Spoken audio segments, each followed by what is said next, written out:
fiction, science fiction, horror, fantasy, crime, LGBT, thriller. You have now entered the House of Mystery. Welcome back into the House of Mystery. I'm Al Warren. We got Mr. Dave Martino. Well, you know, what can I say? The Rose is back, but I was going to say, you know, Karate Kid, you know. Yeah, you could do that. Yeah, Karate Kid. The man of 1,000 names. There you go. See? Man of Mystery. Man of Mystery. I guess that was supposed to be me. That's you, though. I know. Yeah. That's what they called me. Well, we can come up with something for the next show. And it's kind of past, you know. And so here we are going along in the new year. And joining us, we've got an author. She's got lots of books out here. And we're going to talk about her new series and the new book in the series. It's a killer app, and it's part of her HOA Mystery series. And it's book 3. So we've got Linda Lovely. Thank you for being here. Thank you. Linda, what is going on here? You're writing about murder. What happened to you? Why are we writing murder in this world? Like, what's going on? Well, it is nice to be able to do away with people that need to be done away with without having to worry about bail or anything else, and doing it with writing. So there you go. So you know, good therapy. Yeah, it's therapy. It's kind of taking on people and kind of doing bad things and fixing them. Well, you know, that is one advantage to writing crime fiction rather than true crime, because true crime, quite often the justice isn't served. So with crime fiction, you can make sure the bad guy gets it. That's exactly right. So HOA Mystery Series, you've got 3 books in it now. Let's talk about the series itself, and what is the series circle around? What is it about? Well, I have been in 4 homeowner associations myself. I have been a secretary, a vice president, a president, and I have joined a lawsuit against one. So I see the good, the bad, and HOAs are really like little villages, and very similar to the Agatha Christie villages.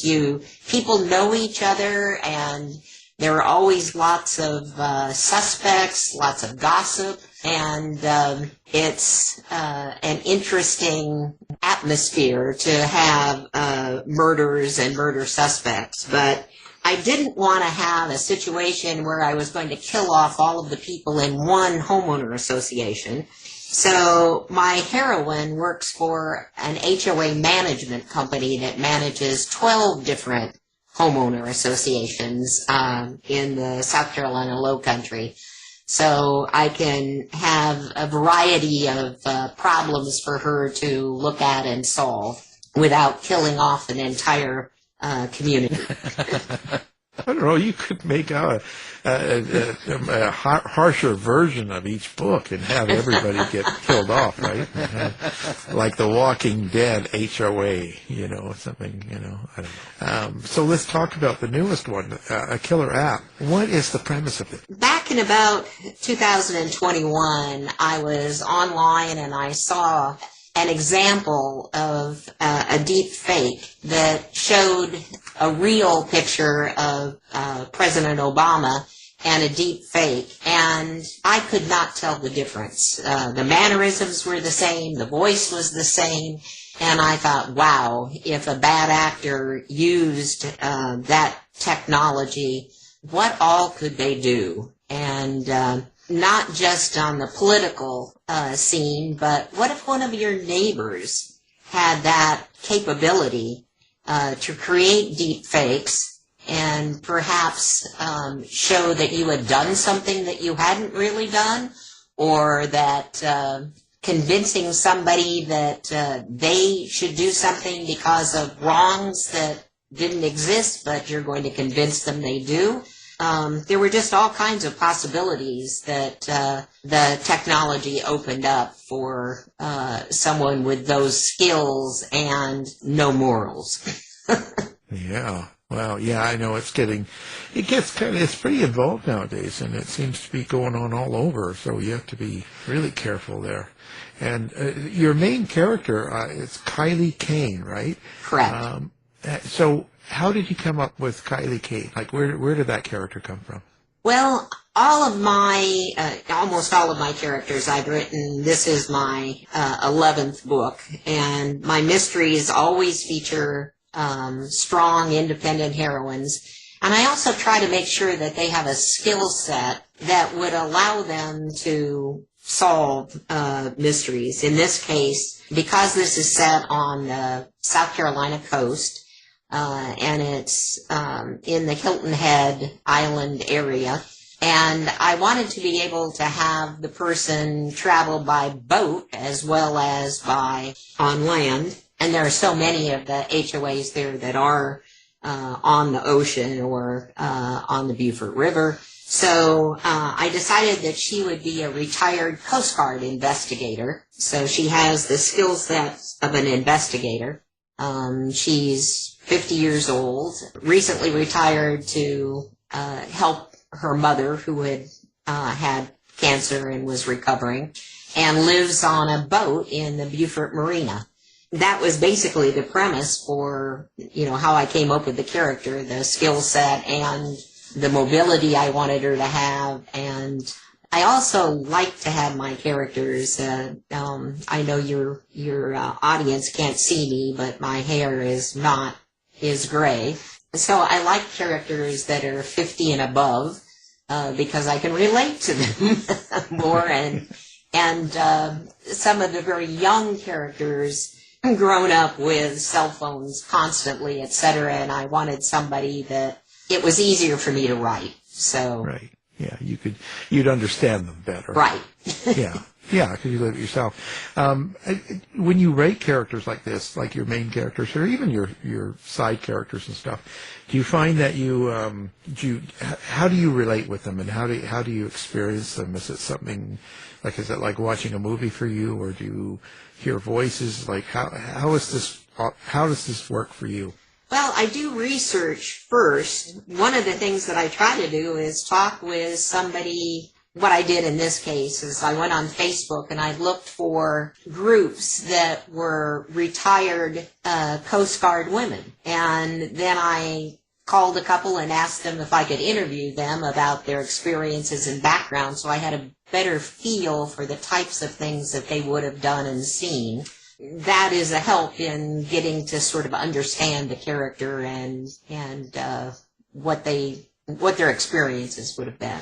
And from that point on, most characters are always a mix of probably what I would like to be, if I were brave enough. Also, people that I admire in terms of what I see them doing in the real world. So, but yeah, once I get started then and have a feel for the character does tend to write themselves. And my characters always have a sense of humor, which I think all of us need these days. Oh, God. Absolutely. Yeah.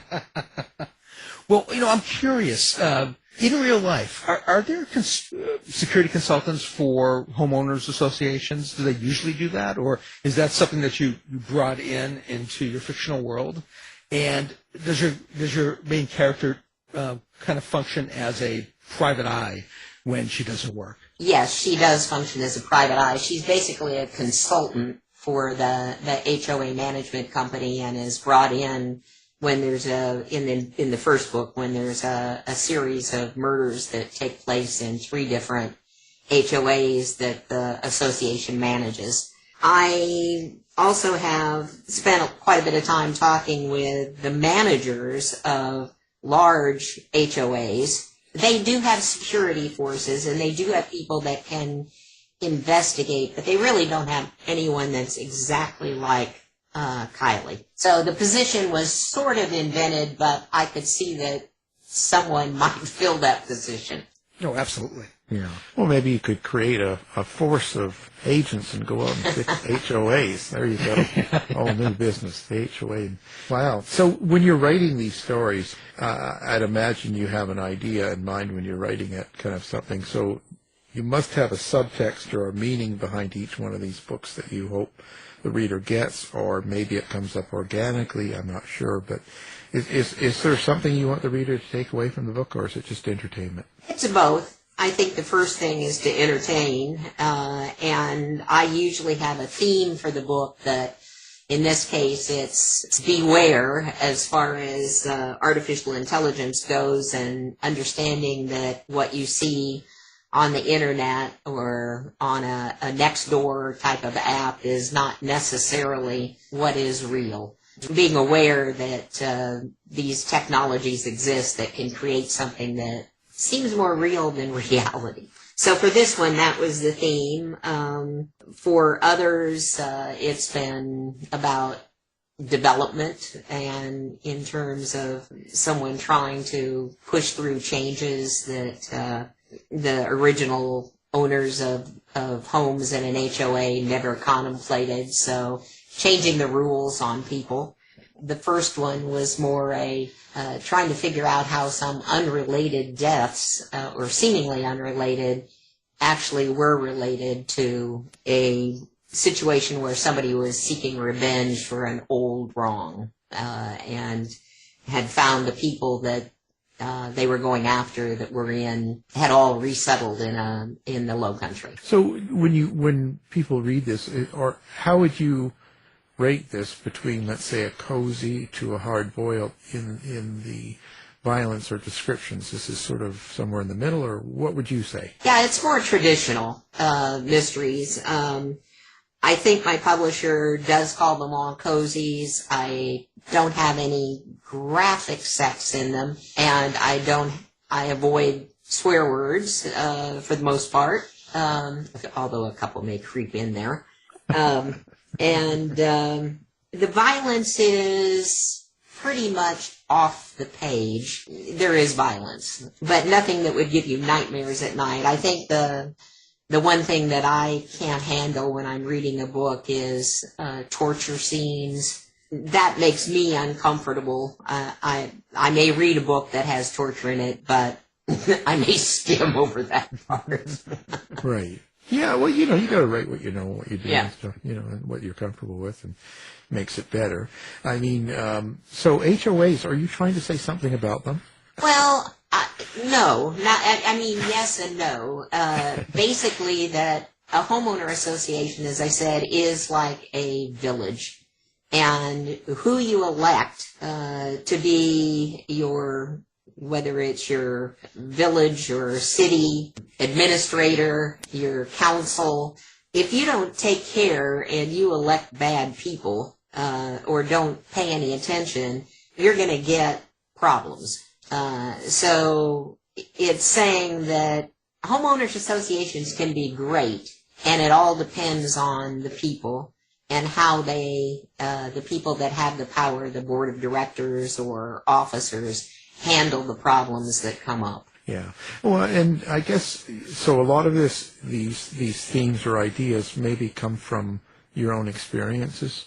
Well, mine and people, I have friends around the country that have told me different stories, and it's not hard to research problems in HOAs. And also, as I said, two of the managers that I'm friends with that manage large HOAs have also given me plenty of ideas on where there could be potential conflict and even conflicts within, if a manager were crooked, what could happen. I have a new book that's coming out, the fourth in the series, on March 25th, and it's called Beyond the Gates. And definitely the plot for that one was suggested by one of the managers that I talked with as how they could see a criminal enterprise taking over an HOA. Oh, I just want to know, are you killing off noisy neighbors? Yeah.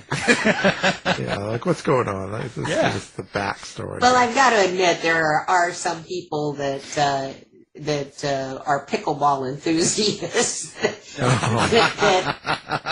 that don't do well in my books. So. Oh, good. Get those pickleballers. If you need someone to write a torture scene, I volunteer for the pickleballer. Yeah, no, it's all good, you know. This actually, this whole thing, the HOA thing, it could be, you know, there's that series on Netflix about the world's worst neighbor or something. This could fit right in. You could have it could. it would be a good series, you know, I think. But you know, what do I know? So it's interesting. So you do other types of books too. I also noticed you had some other series out there. You have the Bry Hooker mystery series. Brie Hooker. Yeah, Brie like the cheese. Wow. So what's that about? What's going on there? Well, actually, my current publisher, Level Best Books, just reissued the Brie Hooker books this month. My original publisher is no longer in business, so they got the rights for them and reissued them. And now that one is a cozy mystery series, and it's set on a goat farm. A goat dairy farm, and the heroine in this one is a vegan chef who goes to live with her cranky carnivore aunt on the goat farm. And so there's humor and romance in this as well as mystery. And this was inspired because our family doctor convinced my husband and I to try a vegan diet for 2 years. We're no longer on a vegan diet.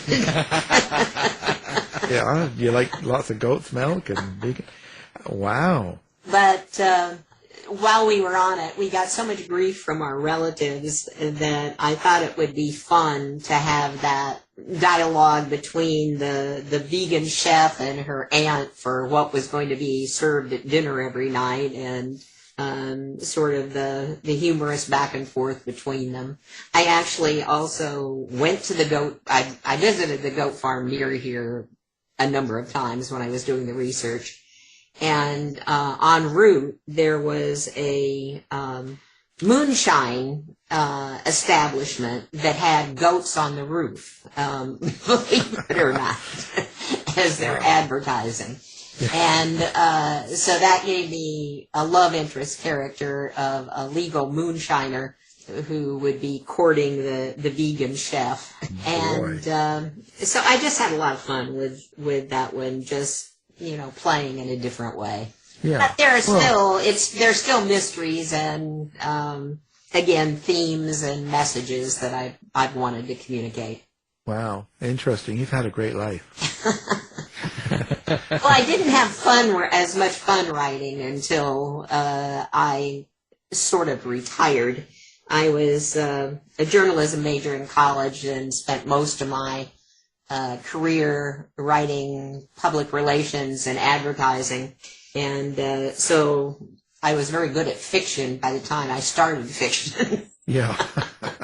But you're good at making it all sound good. Yeah, I know. That's great. So what do you get out of the books? How do you think the books affect you? Well, as I said, they're great therapy. I just have a lot of fun writing them. If I didn't have fun, I wouldn't be doing it. Most writers, unfortunately, don't do it in situations like mine. They don't start writing fiction until they can afford not to make money or make a lot of money to live on. So we do it for the fun of writing and also sharing humor, mysteries, ideas with other people. Well, it's all good, you know. You're happy and all that. Do you like to interact with readers and stuff like that? Love to, yeah. I love in-person events.